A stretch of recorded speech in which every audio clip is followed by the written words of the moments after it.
बाबा साहब आंबेडकर, आप सब 2 बार बोलिए, अमर रहे, अमर रहे। बाबा साहब आंबेडकर, बाबा साहब आंबेडकर, बाबा साहब आंबेडकर। हरियाणा के मुख्यमंत्री श्रीमान नायब सिंह सैनी जी, केंद्रीय मंत्रिमंडल के मेरे साथी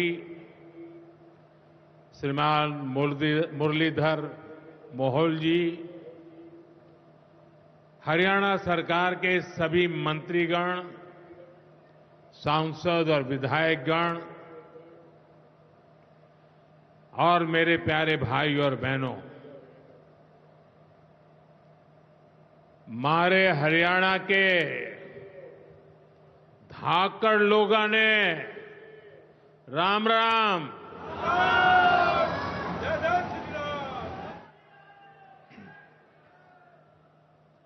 ठाडे जवान, ठाडे खिलाड़ी और ठाडा भाईचारा, यो से हरियाणा की पहचान।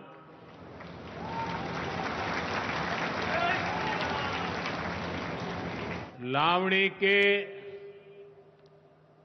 इस अति व्यस्त समय में आप इतनी विशाल संख्या में हमें आशीर्वाद देने पहुंचे हैं। मैं आप सभी जनता जनार्दन का अभिनंदन करता हूं। गुरु जंबेश्वर,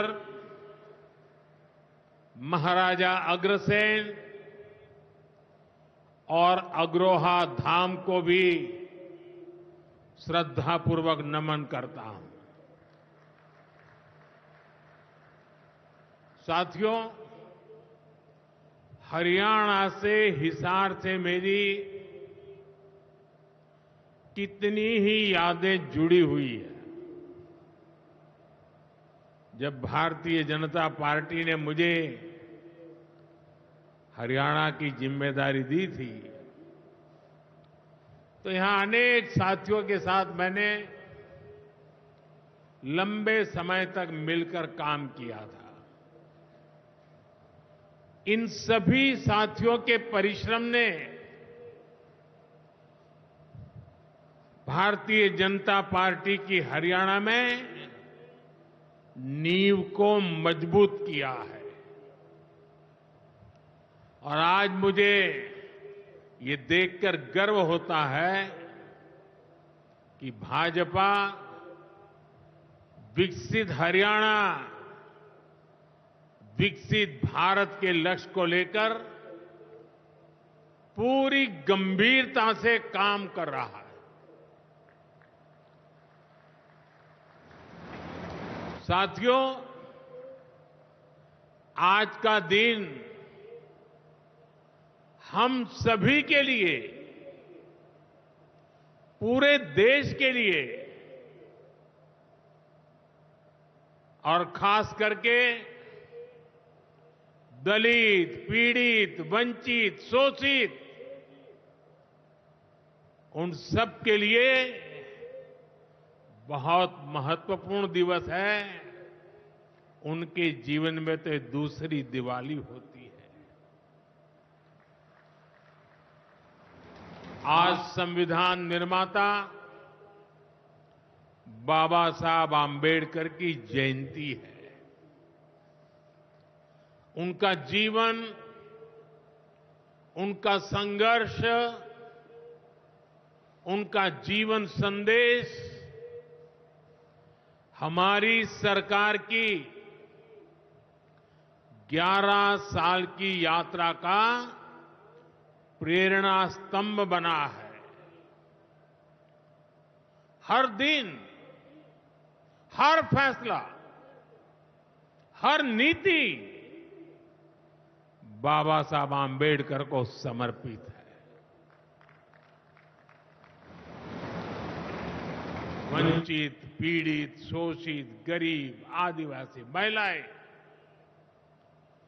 इनके जीवन में बदलाव लाना, इनके सपनों को पूरा करना, ये हमारा मकसद है। इसके लिए निरंतर विकास, तेज विकास, और यही भाजपा सरकार का मंत्र है। साथियों, इसी मंत्र पर चलते हुए आज हरियाणा से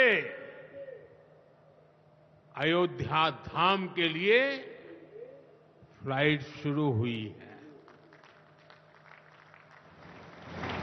यानी अब श्री कृष्ण जी की पावन भूमि हरियाणा प्रभु राम की नगरी से सीधे जुड़ गई है।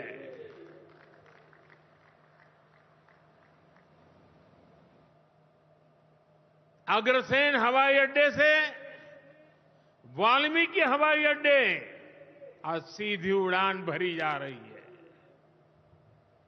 बहुत जल्द यहां से दूसरे शहरों के लिए भी उड़ानें शुरू होगी। आज हिसार एयरपोर्ट की नई टर्मिनल बिल्डिंग का शिलान्यास भी हुआ है। ये शुरुआत हरियाणा की आकांक्षाओं को एक नई ऊंचाई पर पहुंचाने की उड़ान है। मैं हरियाणा के लोगों को इस नई शुरुआत के लिए ढेर सारी बधाई देता हूं। साथियों, मेरा आपसे वादा रहा है, हवाई चप्पल पहनने वाला भी हवाई जहाज में उड़ेगा।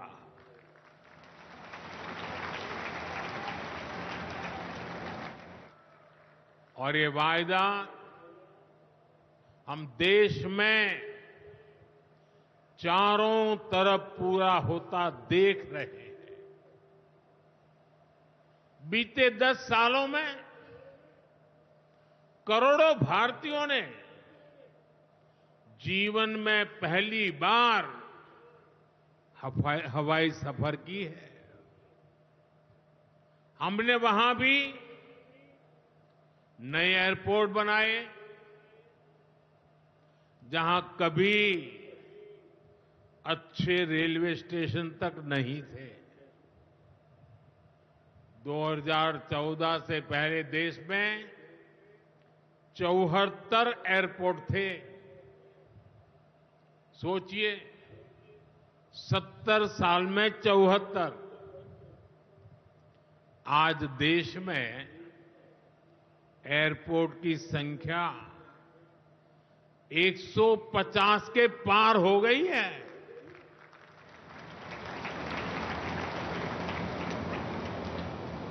देश के करीब 90 एरोड्रम उड़ान योजना से जुड़ चुके हैं। 600 से अधिक रूट पर उड़ान योजना के तहत हवाई सेवा चल रही है। इनमें बहुत कम पैसों में लोग हवाई यात्रा कर रहे हैं, और इसलिए आज हर साल हवाई यात्रा करने वालों का नया रिकॉर्ड बन रहा है। हमारी एयरलाइन कंपनियों ने भी रिकॉर्ड संख्या में 2000 नए जहाजों का, हवाई जहाजों का ऑर्डर दिया है। और जितने नए जहाज आएंगे, उतनी ही ज्यादा नौकरियां पायलट के रूप में हो, एयर होस्टेस के रूप में हो, सैकड़ों नई सेवाएं भी होती है एक जगह हवाई जहाज चलता है तब ग्राउंड स्टाफ होता है, न जाने कितने काम होते हैं।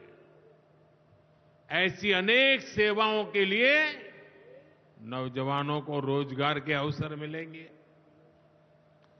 इतना ही नहीं, हवाई जहाज के मेंटेनेंस से जुड़ा एक बड़ा सेक्टर भी अनगिनत रोजगार बनाएगा।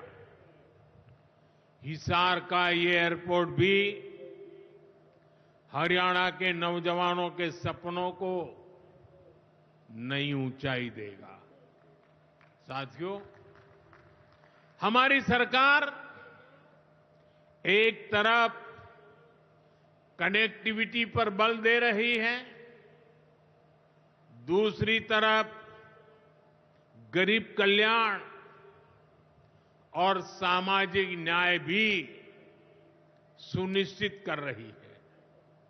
और यही तो बाबा साहब आंबेडकर का सपना था। हमारे संविधान निर्माताओं की यही आकांक्षा थी। देश के लिए मरने मिटने वालों का भी यही सपना था। लेकिन हमें ये कभी भूलना नहीं है कि कांग्रेस ने बाबा साहब आंबेडकर के साथ क्या किया। जब तक बाबा साहब जीवित थे, कांग्रेस ने उन्हें अपमानित किया। दो बार उन्हें चुनाव हरवाया। कांग्रेस की पूरी सरकार उनको उखाड़ फेंकने में लगी थी। उनको सिस्टम से बाहर रखने की साजिश की गई। जब बाबा साहब हमारे बीच नहीं रहे तो कांग्रेस ने उनकी याद तक मिटाने की कोशिश की। कांग्रेस ने बाबा साहब के विचारों को भी हमेशा के लिए खत्म कर देना चाहा। डॉक्टर अंबेडकर संविधान के संरक्षक थे। कांग्रेस संविधान की भक्षक बन गई है। डॉक्टर अंबेडकर समानता लाना चाहते थे, लेकिन कांग्रेस ने देश में वोट बैंक का वायरस फैला दिया।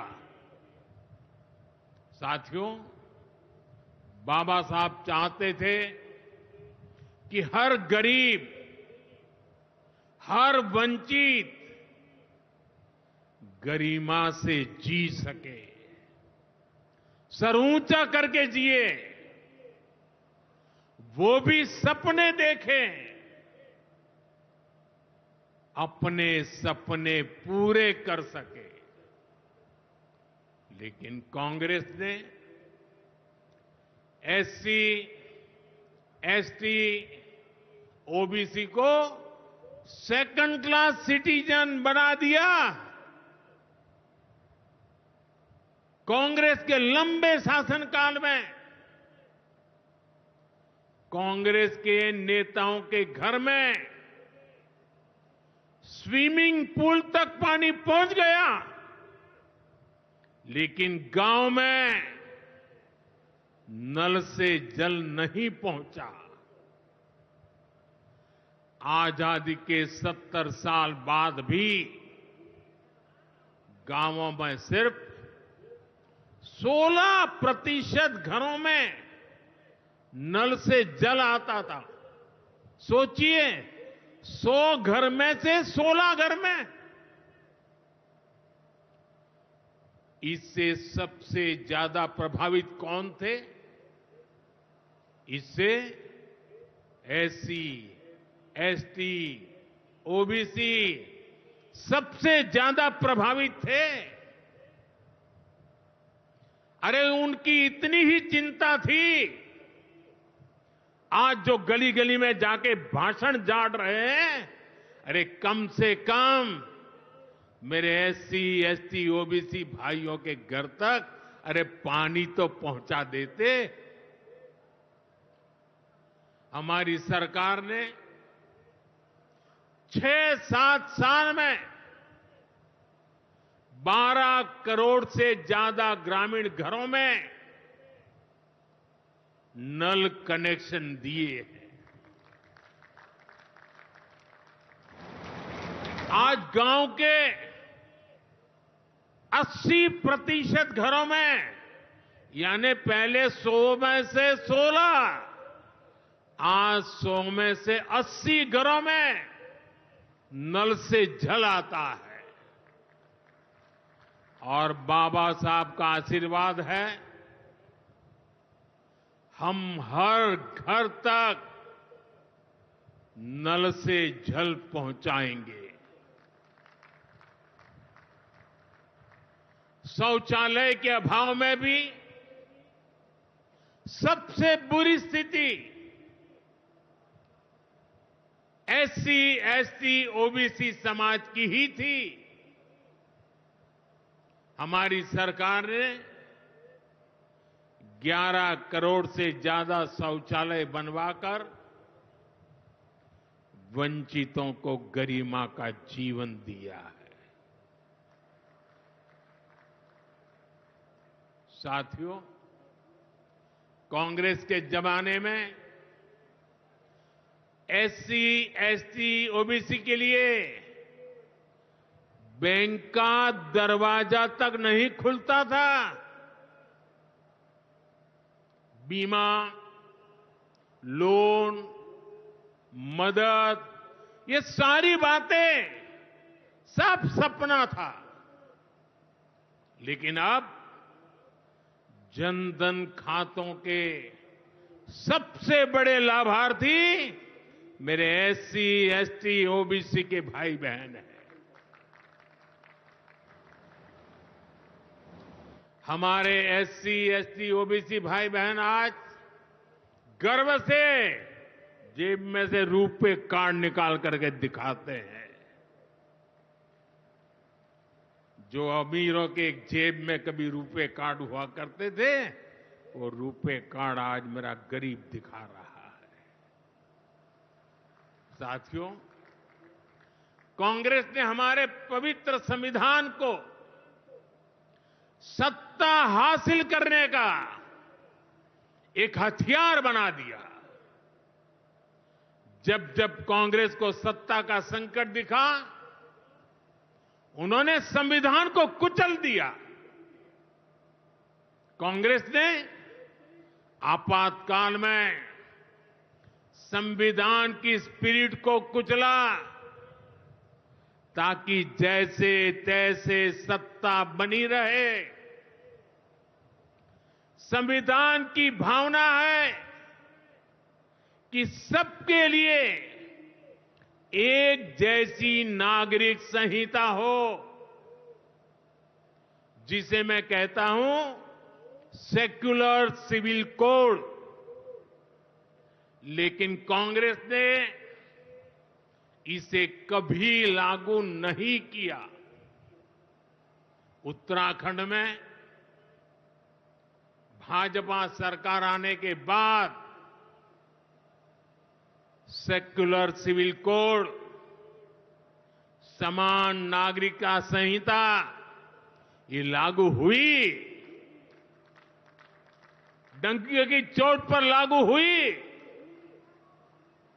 और देश का दुर्भाग्य देखिए, संविधान को जेब में लेकर के बैठे हुए लोग, संविधान पर बैठ गए हुए लोग, ये कांग्रेस के लोग उसका भी विरोध कर रहे हैं। साथियों, हमारे संविधान ने एससी, एसटी, ओबीसी के लिए आरक्षण का प्रावधान किया। लेकिन कांग्रेस ने उनको आरक्षण पहुंचा कि नहीं पहुंचा, उनके बच्चों को शिक्षा के लिए सुविधाएं प्रारंभ मिलना शुरू हुआ कि नहीं हुआ? एससी, एसटी, ओबीसी के कोई व्यक्ति अधिकार से वंचित तो नहीं रह गए हैं? उसकी कभी परवाह नहीं की। लेकिन राजनीतिक खेल खेलने के लिए कांग्रेस ने बाबा साहब आंबेडकर ने जो सपना देखा था, सामाजिक न्याय के लिए संविधान में जो व्यवस्था की थी, उसको भी पीठ में छुरा भोंककर उस संविधान के उस प्रावधान को तुष्टीकरण का माध्यम बना दिया। अभी आपने भी समाचारों में सुना होगा, कर्नाटका की कांग्रेस सरकार ने टेंडर में भी अब एससी, एसटी, ओबीसी के अधिकार छीन करके धर्म के आधार पर आरक्षण दे दिया। जबकि संविधान में बाबा साहब आंबेडकर ने साफ साफ शब्दों में चर्चा में कहा था कि संविधान में कतई धर्म के आधार पर आरक्षण की व्यवस्था नहीं की जाएगी। और हमारे संविधान ने धर्म के आधार पर आरक्षण के लिए प्रतिबंध लगाया हुआ है। साथियों, कांग्रेस की तुष्टीकरण की इस नीति का बहुत बड़ा नुकसान मुस्लिम समाज को भी हुआ है। कांग्रेस ने सिर्फ कुछ कट्टरपंथियों को ही खुश किया है, बाकी समाज बेहाल रहा, अशिक्षित रहा, गरीब रहा। कांग्रेस की इस कुनीति का सबसे बड़ा प्रमाण वक्फ कानून है। देश आजाद होने के बाद 2013 तक वक्फ का कानून चलता था, लेकिन चुनाव जीतने के लिए, तुष्टीकरण की राजनीति के लिए, वोट बैंक की राजनीति के लिए 2013 के आखिर में, आखिरी सत्र में कांग्रेस ने इतने सालों तक चल रहे वक्फ के कानून में आनन फानन संशोधन कर दिया ताकि चुनाव में वोट पा सके। वोट बैंक को खुश करने के लिए इस कानून को ऐसा बना दिया कि बाबा साहब आंबेडकर के संविधान की ऐसी की तैसी संविधान से ऊपर कर दिया। ये बाबा साहब का सबसे बड़ा अपमान का काम था। साथियों, ये कहते हैं कि उन्होंने मुसलमानों के हित में किया।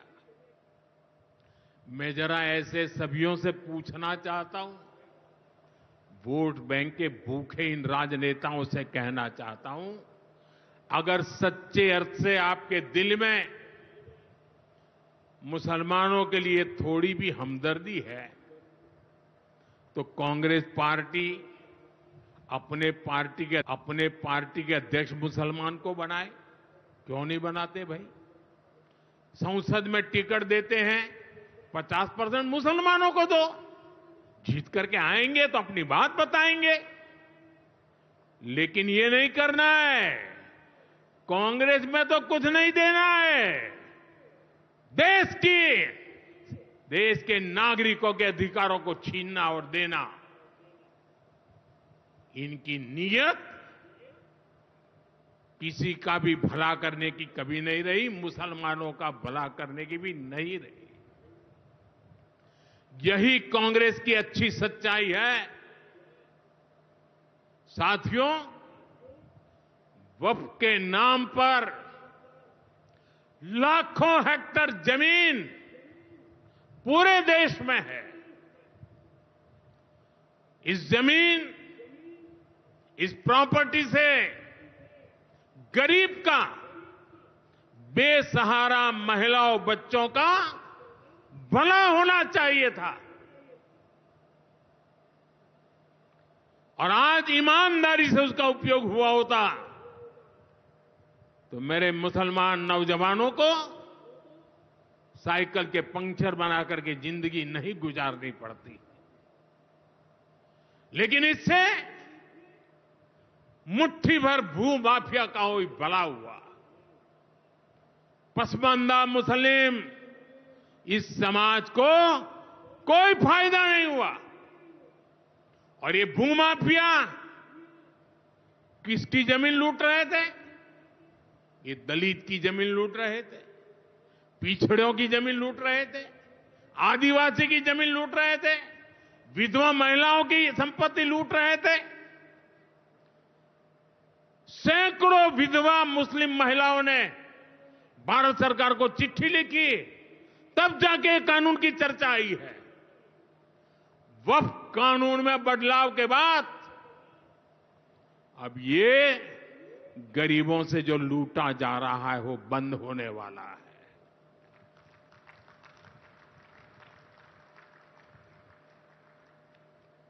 और सबसे बड़ी बात, हमने एक बहुत बड़ा जिम्मेदारीपूर्ण महत्वपूर्ण काम किया है।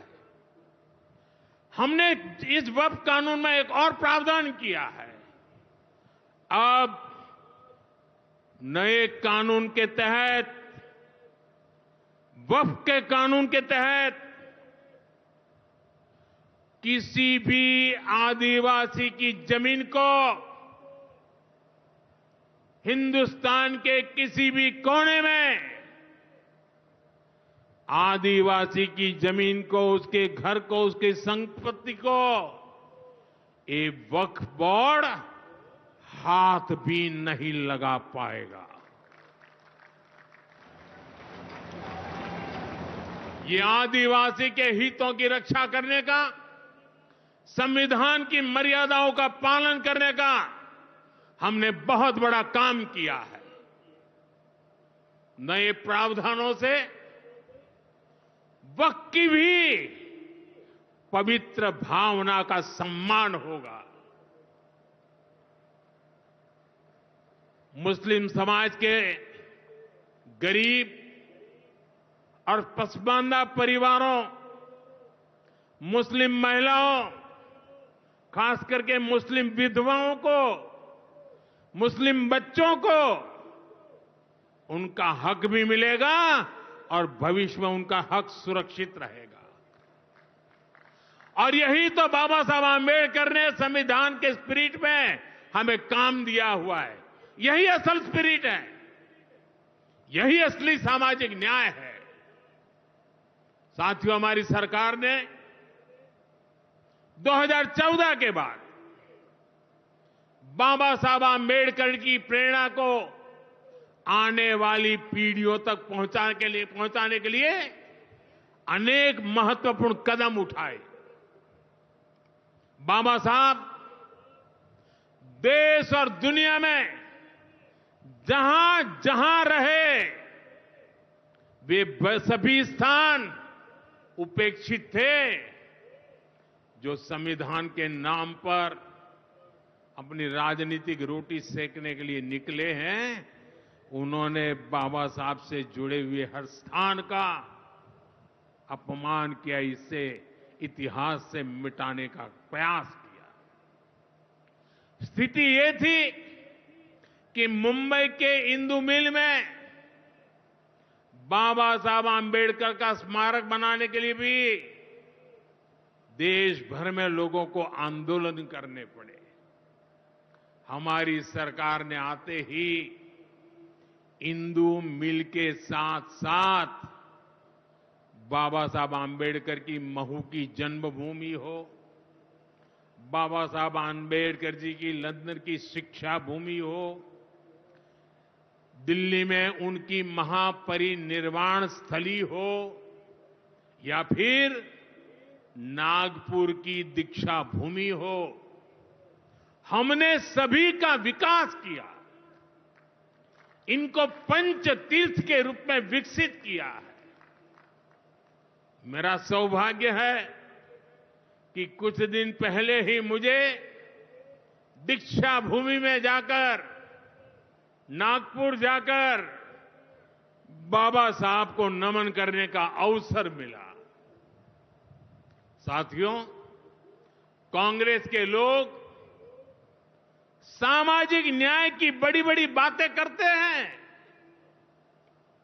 लेकिन हमें ये भी याद रखना है कि कांग्रेस ने बाबा साहब आंबेडकर और चौधरी चरण सिंह जी, इन दोनों महान सपूतों को भारत रत्न नहीं दिया था। बाबा साहब आंबेडकर को भारत रत्न तब मिला जब केंद्र में भाजपा के समर्थन वाली सरकार बनी। वहीं हमें गर्व है कि भाजपा की ही सरकार ने चौधरी चरण सिंह जी को भी भारत रत्न दिया है। साथियों, सामाजिक न्याय के, गरीब कल्याण के पथ को हरियाणा की भाजपा सरकार भी निरंतर सशक्त कर रही है। सरकारी नौकरियां की भी हरियाणा में क्या हालत थी, आप सबको पता है। यूं किया करते, जे नौकरी लागणी है तो किसी नेता के गैल हो ले, और न तो रुपया ले आ, बापू की जमीन और मां के तो जेवर भी बिक जाया करते। मुझे खुशी है कि नायब सिंह सैनी जी की सरकार ने कांग्रेस की इस बीमारी का इलाज कर दिया।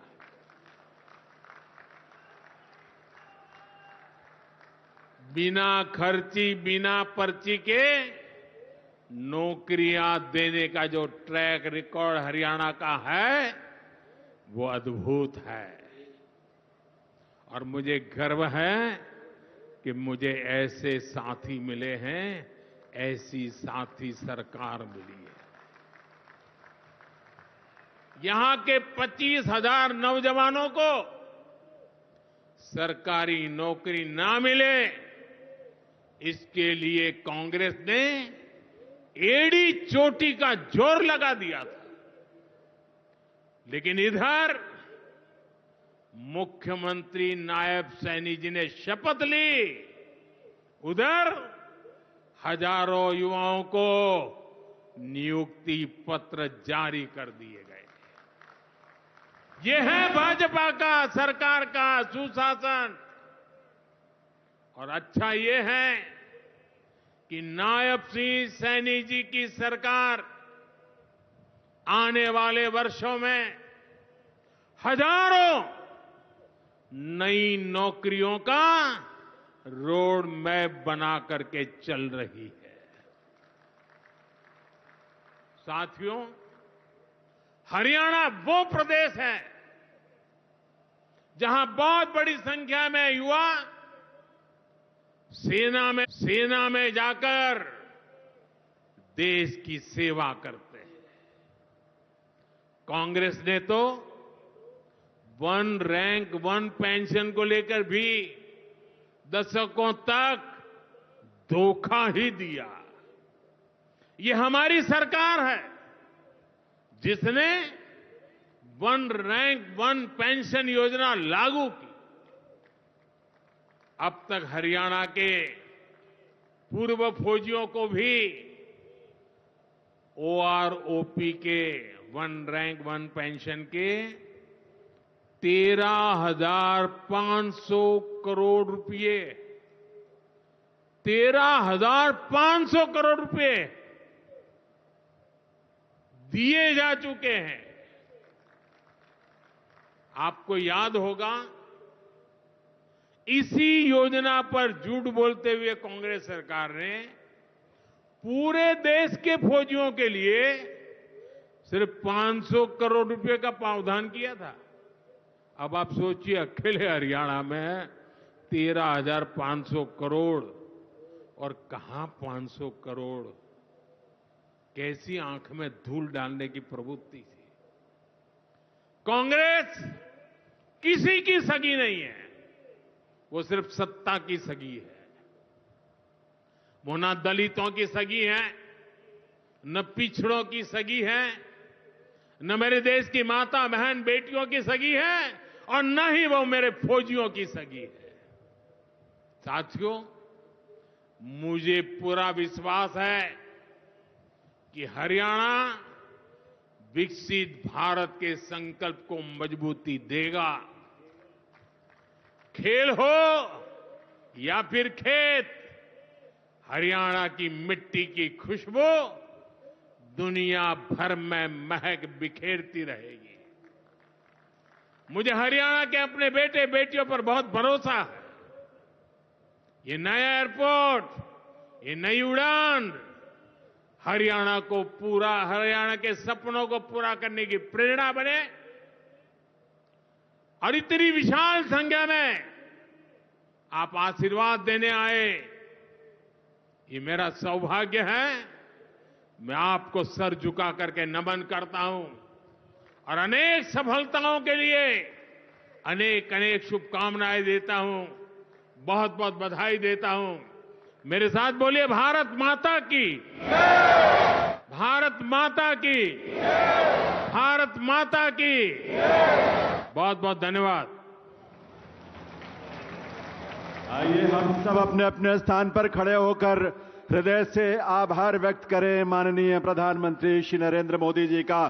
करतल ध्वनि की गूंज पूरे देश में सुनाई देनी चाहिए। बहुत बहुत आभार हरियाणा प्रदेश के जन जन की ओर से, आप सभी की ओर से, इस देश के यशस्वी प्रधानमंत्री श्री नरेंद्र मोदी जी का। आज का दिन आपने हरियाणा प्रदेश की विकास यात्रा को समर्पित किया है। बाबा साहेब की 135वीं जयंती को आपने इस रूप